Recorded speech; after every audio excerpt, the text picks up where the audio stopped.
పవన్ కళ్యాణ్ గారిది మధ్యన ఓజీ అని సినిమా వచ్చింది. I would like to remind my brother Pawan Kalyan, we have a Telangana OG KCR. ఇక్కడ మా కేసీఆర్ గారు ఉన్నారు, ఆయన చాలు మాకు. He will take care of us, he will take care of the state and our issues. A supplementary. Yeah, Ratna, please. Sir, if I can take a Bhai. Yeah, Ratna. Yeah, please. Go ahead. Yes, ma'am. अरे mic तो दो यार. आवाज बढ़िया बताइए. नहीं please बोलिए. You almost said the Ramayana and Ram and Sita, but the charge from BRS, from the Congress is that the BRS has left the state high and dry completely, that they have to pay 95,000 crores. I'm saying this question to your answer, to your statement yesterday saying that the Congress has undone what BRS has done. And another question is, Kishan Reddy made an allegation saying that the BRS fooled the people by promising Bangaru Telangana, but all they did was a Bangaru family. Could you please throw some light? Ma'am, unfortunately, Mr. Kishan Reddy doesn't have a problem when he has to work with Chandrababu Naidu ji, whose son is a minister, whose brother-in-law is an MLA. वहाँ पे उनको family politics नहीं दिखता है जहाँ उनको ज़रूरत है. बिहार में नीतीश जी और उनके लड़के के साथ काम करने में उसको कोई तकलीफ नहीं है, पर जब बीजेपी को जहाँ कहीं भी, मतलब शिवसेना में जब उद्धव ठाकरे जी, आदित्य ठाकरे जी थे, उनके साथ भी काम करने में कोई मसला नहीं था. जब उनको जो लोग उनके खिलाफ हैं, जो लोग उनसे लड़ते हैं, उनसे भेदभाव रखते हैं आइडियोलॉजिकली, उनकी जब बात आती है तो किशन रेड्डी जी काफ़ी कुछ बोलते हैं. सो मैं उनके बारे में ज़्यादा नहीं बोलूँगा, पर एक चीज़ ज़रूर कहूँगा जो आपने पूछा, that we left the state high and dry. I will leave this with our press club friends. ఇది కాగ్ లెక్క, కాగ్ రిపోర్ట్, ఇది కాగ్ లెక్క. ప్రతి నెల మిత్తి ఎంత కడుతున్నది మన తెలంగాణ ప్రభుత్వం, ఇది 2025-26 ఈ ఫైనాన్షియల్ ఇయర్కి సంబంధించిన లెక్క. ఏప్రిల్లో కట్టింది 2260 crores, 2260 కోట్లు. జూన్లో కట్టింది, నేను చెప్పేది 25 ఏప్రిల్ లాస్ట్ ఇయర్. తర్వాత మే 2025 1905 crores, 1905 కోట్ల 60 లక్షలు. జూన్లో 2600 కోట్లు, జూలైలో 2582 కోట్లు, ఆగస్ట్ 2025లో 2091 కోట్లు, ఒక సెప్టెంబర్లో 2923 కోట్లు, अक्टूबर 2159 कोट्लू. ఈ లెక్కన మొత్తం प्रोग्रेसिवली अगर आप देखेंगे मार्च के हद तक, इस साल मार्च के हद तक, अगर पिछले अप्रैल से अभी तक देखेंगे, कुल मिला के 29,679 करोड़, मतलब एक साल में 29,679 करोड़ एवरेज अगर ले लेंगे आप तो 2,500 करोड़ कुछ होगा. तो where did we leave the state high and dry and what kind of utter absolute lies are these? हम सालीना नहीं हर महीना 6,500 కోట్లు ఖర్చు పెడుతున్నాము అని ముఖ్యమంత్రి గారు చెప్తే ఈ కాగ్ లెక్క నమ్మాలా, ముఖ్యమంత్రి గారి కాకి లెక్క నమ్మాలా? See the chief minister and his team, they need to get their act straight. एक आदमी बोलता है कैबिनेट में 6 लाख करोड़ का डेट है, कर्जा है, 8 लाख करोड़ बोल के कोई और बोलता है, 10 लाख करोड़ बोल के कोई और बोलता है. बट पार्लियामेंट में केंद्र सरकार बोल रही है कि सिर्फ केसीआर गवर्नमेंट ने 2,80,000 करोड़ का कर्जा किया. आप आरबीआई की बात मानेंगे कि रेवंत रेड्डी की बात मानेंगे, आप तय कर लीजिएगा. Thank you. Just minute. Amar గారు ఒక్క నిమిషం, లేదు మీడియా బాబు ఇది. ఓకే అమర్ గారు వినిపిస్తుంది సార్. చెప్పండి సార్.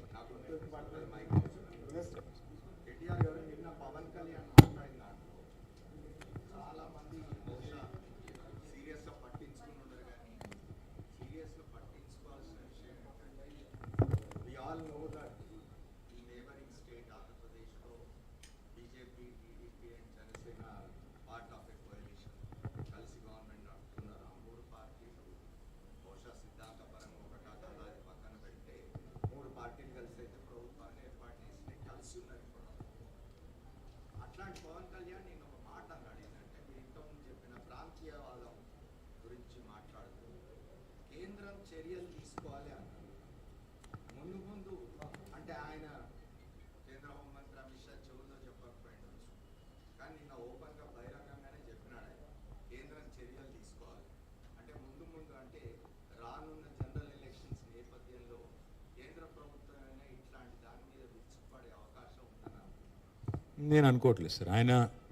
ఆయన ఏదో యథాలాపంగానే ఉన్నారని నేను అనుకుంటా ఉన్నాను. ఎందుకంటే అంత స్థాయిలో లేదు, that is your opinion. Know that is your opinion sir. తెలంగాణను డిస్టర్బ్ చేయాలి అని 2014లోనే ప్రయత్నం చేశారు. కొత్తదేమి కాదు. మన అనుమతి లేకుండా, మనకు కనీసం ఇన్ఫర్మేషన్ లేకుండా లోయర్ సీలియర్ ప్రాజెక్ట్ని తీసుకొని పోయి ఆంధ్రాకి ఇచ్చారు. 5 మండలాలు తీసుకొని పోయి ఆంధ్రాలో కలిపారు. చాలా ఏకపక్షంగా కేంద్ర ప్రభుత్వం చాలా దుర్మార్గంగా వ్యవహారం చేసింది. మనం స్టేట్ వైడ్ బంద్ కూడా పిలిపించారు. ముఖ్యమంత్రిగా కేసీఆర్ గారు స్టేట్ వైడ్ బంద్ కూడా పిలిపించారు. భారతీయ జనతా పార్టీ ప్రభుత్వం, కేంద్రం గత 12 ఏళ్లుగా తెలంగాణకు చేసింది శూన్యం. అందులో ఏ అనుమానం కూడా మీకు అక్కర్లేదు. ఐటీఐఆర్ రద్దు చేశారు, బయ్యారముకు కర్మాగారం పెట్టలేదు, విభజన హామీల్లో ఒక్కటి కూడా నెరవేర్చలేదు. ప్రయోగాలు చేశారు. కాకపోతే మధ్యలో సెక్షన్ 8 అడ్డం పెట్టుకుని హైదరాబాద్ను కొంత కేంద్ర పాలిత ప్రాంతం చేయాలనే ప్రయత్నం కూడా కొంతకాలం కుట్ర జరిగింది. కానీ ఇందాక నేను చెప్పింది ఊరికే చెప్పలేదు అమర్ గారు. తెలంగాణ యొక్క పోరాట స్ఫూర్తి అందరికంటే బాగా 2 జాతీయ పార్టీలకు బాగా తెలుసు. కాంగ్రెస్కి తెలుసు, బీజేపీకి తెలుసు. మళ్ళీ తెలంగాణ ఎంత ఫాస్ట్గా చార్జ్ అవుతుంది, ఎంత ఫాస్ట్గా అవసరమైతే కదం తొక్కుతుంది కూడా వాళ్ళకి అవగాహన ఉంది. కాబట్టి అట్లాంటి ప్రయోగాలు మనమే చేస్తారని నేనైతే అనుకోను. పవన్ కళ్యాణ్ గారు నేను ఆవేశంగా మాట్లాడినప్పుడు ఏమైనా మాట తూలారేమో నాకు తెలియదు. బట్ నేనైతే అనుకోవట్లేదు, అట్లా జరుగుతుందని అనుకోవట్లేదు. అట్లా జరిగితే మాత్రం ఇంకొక ఉద్యమం మాత్రం అద్భుతమైన ఉద్యమం జరుగుతుంది. మాట్లాడుతూ మేము రైతులకు ఉచిత విద్యుత్ కొనసాగిస్తే బీఆర్ఎస్ వచ్చే ఎన్నికల్లో పోటీ చేయకుండా ఉంటుందా అని చెప్పేసి అడిగారు. సవాల్ నేను రేవంత్ రెడ్డి గారికి నేను అడిగేది ఒకటే, ఉచిత విద్యుత్ విషయంలో ఎవరికన్నా కొంత హక్కుంది మాట్లాడేదంటే డాక్టర్ వైఎస్ రాజశేఖర రెడ్డి గారి నాయకత్వంలో ఆనాడు ఒరిజినల్ కాంగ్రెస్ వాళ్ళకు కొద్దిగా ఏమైనా హక్కు ఉంటుంది. అప్పుడు రేవంత్ రెడ్డి గారు ఏ పార్టీలో ఉన్నారో, ఆయన ఎక్కడున్నాడో నాకు తెలియదు. కానీ ఆయనకు ఉచిత విద్యుత్తు అనే మాట మాట్లాడే హక్కు కూడా లేదు. ఎందుకంటే అమెరికాలో రేవంత్ రెడ్డి గారు తన మనోగతాన్ని స్పష్టంగా బయటపెట్టారు. రైతులకు 3 గంటలు కరెంట్ ఇస్తే చాలు. నేను అనలా ఇది. రేవంత్ రెడ్డి గారు స్వయంగా ఆనాడు పీసీసీ అధ్యక్షుడిగా ఆటాకో తానాకో ఏదో సభకు పోయారో అక్కడ ఎవరు అడిగితే చెప్పారు 24 గంటలు దండుగా 3 గంటలు ఇవ్వాలి. నిన్నగాక మొన్న పబ్లిక్ హియరింగ్ జరిగితే ఏది ఈ రైతు డిస్కామ్ అనే దాని మీద వ్యవసాయ కమిషన్ చైర్మన్ కోదండ్ రెడ్డి గారు, మొన్నటిదాకా కిసాన్ సెల్ అధ్యక్షుడిగా ఉన్న కోదండ్ రెడ్డి గారు సేమ్ మాట చెప్పారు. అక్కడ కూడా 3 గంటలు చాలు అని చెప్పారు. ఇవన్నీ కాదండి, నేను అడిగేది ఒకటే, కేసీఆర్ గారు 24 గంటలు ఉచితంగా విద్యుత్ వ్యవసాయానికి ఏ డిస్కమ్ పెట్టకుండా, కొత్త డ్రామా చేయకుండా ఇచ్చినప్పుడు మీరు ఎందుకు పెడుతున్నారు? ఒకటి. రెండవది, నాకు నిర్మలా సీతారామన్ గారు మాట్లాడిన ప్రెస్ కటింగ్ కూడా ఉంది. మీరు మోటార్లకు మీటర్లు పెట్టకపోతే 30,000 కోట్ల రుణం ఇవ్వము నిర్ద్వందంగా టైమ్స్ ఆఫ్ ఇండియాలో వచ్చింది. సీతారామన్ గారు చెప్పిన మాట, నిర్మలా సీతారామన్ గారు చెప్పిన మాట. దాన్ని రేవంత్ రెడ్డి గారు విభేదిస్తారా? మొన్న మీరు ఆర్డీఎస్ఎస్లో చేరారు కదా, చేరిన తర్వాత అందులో స్పష్టంగా రాసింది సోలార్ పవర్ జనరేషన్ ద్వారానే మరి భవిష్యత్తులో రేపటి రోజున ఉచిత కరెంట్ ఇచ్చేదానికి ఆస్కారం ఉంటుంది అని. మరి సోలార్ పవర్ రాత్రి రాదు కదా, మరి ఎట్లా ఇస్తారు మీరు కరెంట్ 24 గంటలు? ఇది ఇంకో పాయింట్. చివరి పాయింట్ నేను అనేది ఏంటంటే సతీష్ గారు, సవాళ్ళు ప్రతి సవాళ్ళు. ఇప్పుడు రేవంత్ రెడ్డి గారికి సవాళ్ళు విసరడం, పారిపోవడం కొత్త ఏం కాదు. 2018లో కొడంగల్లో ఓడిపోతే నేను సన్యాసం తీసుకుంటా అన్నాడు. 3 నెలల్లోనే తిరిగి వచ్చి పార్లమెంట్లో పోటీ చేశాడు. కాబట్టి ఆయనకేం కొత్త కాదు, ఆయనకి సిగ్గులేదు. కానీ ఒకటి మాత్రం పక్కా, 420 హామీలు ఏదైతే మీరు ఇచ్చారో, అభయహస్తం మేనిఫెస్టో అన్నారో, అది అమలు చేయకపోతే ఓటు అడగననే దమ్ము రేవంత్ రెడ్డికి ఉందా? నేను అడుగుతా ఉన్నాను. ఇంకోటి చెప్తున్నాడు కదా ఆయన 2034 దాకా ముఖ్యమంత్రిగా ఉంటానని. అంత ధైర్యం ఉంటే ఇప్పుడే రద్దు చేసిరా? ఈరోజు ఎన్నికలు జరిగితే బీఆర్ఎస్ చరిత్రలో ఎన్నడూ లేనంత పెద్ద మెజారిటీతో గెలవబోతుంది. 90 సీట్లకు పైగా గెలిచే ఆస్కారం ఈరోజు ఉంది. అందుకే ఆయనకు తెలుసు, ఇవన్నీ తెలుసు. ఏదో డైవర్షన్ కోసం, అటెన్షన్ డైవర్షన్ కోసం ఆడే నాటకాలు తప్పేమీ కాదు. ఆయనకు నిజంగానే చిత్తశుద్ధి ఉంటే 420 హామీలు అమలు చేస్తేనే నేను పోటీ చేస్తాను చెప్పమనండి, మేము కూడా రెడీ. రామ్లన్న. కేటీఆర్ గారు, ఈ విగ్రహాలది ఒకటి ఇష్యూ అవుతుంది. గతంలో మీరు సచివాలయం ఎదురుగా పెట్టిన రాజీవ్ గాంధీ విగ్రహము తీసేసి గాంధీ భవన్కి పార్సిల్ పంపిస్తామన్నారు. తాజాగా అమీర్పేట మైత్రివనంలో పెట్టే ఎన్టీఆర్ విగ్రహాన్ని తొలగించి అధికారంలోకి వస్తే ఆంధ్రాకు పార్సిల్ పంపిస్తామని చెప్పి టీఆర్ఎస్ చీఫ్ కవిత చెప్తుంది. అసలు ఏంది విగ్రహాలు ఒళ్ళేంది? అసలు టీఆర్ఎస్ వైఖరేంది? భయ ఇంకా ఇంపార్టెంట్ సబ్జెక్టులు చాలా ఉన్నాయి. రేవంత్ రెడ్డి యొక్క డైవర్షన్ గేమ్లో మీరు కూడా పడ్డట్టున్నారు. పాపం రేవంత్ రెడ్డి గారికి పరిపాలన చేత కాదు. కాబట్టి ఇట్లా అప్పుడప్పుడు టైంపాస్ కార్యక్రమాలు పెట్టి రాగానే తెలంగాణ తల్లి విగ్రహం మార్చేశారు, రూపం మార్చారు. ఇంటికి తులం బంగారం మీద పెళ్లికి తులం బంగారం ఇస్తాన రేవంత్ రెడ్డి గారు తెలంగాణ తల్లినెత్తిన ఉన్న బంగారు కిరీటం మాయం చేసిండు, నడుముకున్న వడ్డానం కూడా ఎత్తుకుపోయిండు. అట్లాంటి ఆయన గురించి ఏం మాట్లాడతాం?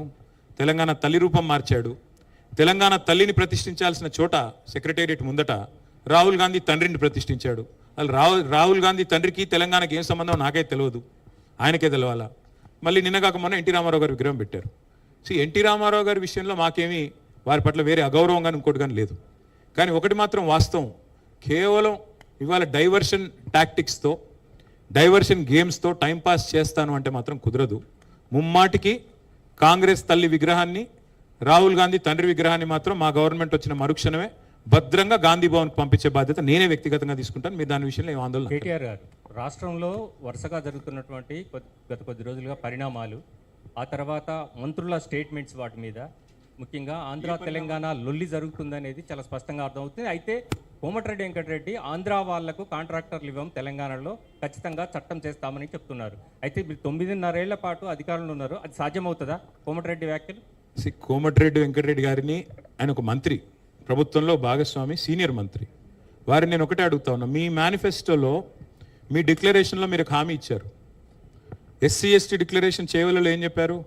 18% ఎస్సీలకు, షెడ్యూల్డ్ కాస్ట్కి, 12% ఎస్టీలకు కాంట్రాక్ట్లు ఇస్తాము ప్రభుత్వ వర్కులలో అన్నారంటే 30%. కామారెడ్డి డిక్లరేషన్లో ఏం చెప్పారు? 42% బీసీలకు ఇస్తామన్నారు మీరు. అంటే 72% కాంట్రాక్ట్లు మరి మీరు చెప్పిన మాట ప్రకారం, మీరు ఇచ్చిన హామీ ప్రకారం రాష్ట్రంలో ఎస్సీ ఎస్టీ బీసీలకు ఇవ్వాలి. నేను వెంకటరెడ్డి గారు నేను కోరుతా ఉన్నా, ఈ 72% కాంట్రాక్ట్లు ఇప్పటివరకు రాష్ట్రంలో ఎక్కడన్నా ఇచ్చారా మీరు? 72 పైసలను ఇచ్చారా?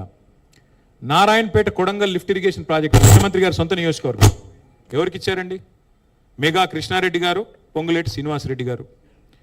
హైదరాబాద్కు నీళ్లు తెచ్చే డ్రింకింగ్ వాటర్ ప్రాజెక్టు ఎవరికి ఇచ్చారు? మీరే గతంలో ఈస్ట్ ఇండియా కంపెనీ అని ముఖ్యమంత్రి గారు పిలిచిన కంపెనీకే మళ్ళీ కట్టబెట్టారు. కాబట్టి కాంగ్రెస్ వాళ్ళు మాట్లాడే మాటలకి చేసే పనులకి పొంతన ఉండదు. నిజంగా వెంకటరెడ్డి గారికి చిత్తశుద్ధి ఉంటే చట్టం పెట్టండి. 72% కాంట్రాక్టులు ఖచ్చితంగా ఎస్సీ ఎస్టీ బీసీలకు మేము చెప్పినట్టుగా ఇస్తున్నాము. స్పెషల్ సెషన్ పిలవండి, చట్టం పెట్టండి. మొదటి ఓటు మేమే ఇస్తాం మా పార్టీ తరఫున. నిరభ్యంతరంగా చట్టం తీసుకొని రండి, వి విల్ సపోర్ట్ ఇట్. అయిపోయింది, పవన్ కళ్యాణ్ అయిపోయింది మేడం. ఆగండి మీరు ఒక్క నిమిషం ప్లీజ్ ఆగండి. యూసుఫ్ బాబు గారు రండి, మాట్లాడండి. యూసుఫ్ గారు అడగండి, మీరు ఏం కాదు, వినబడుతుందిలే అన్న, గట్టిగా అడగండి. కూర్చో సార్.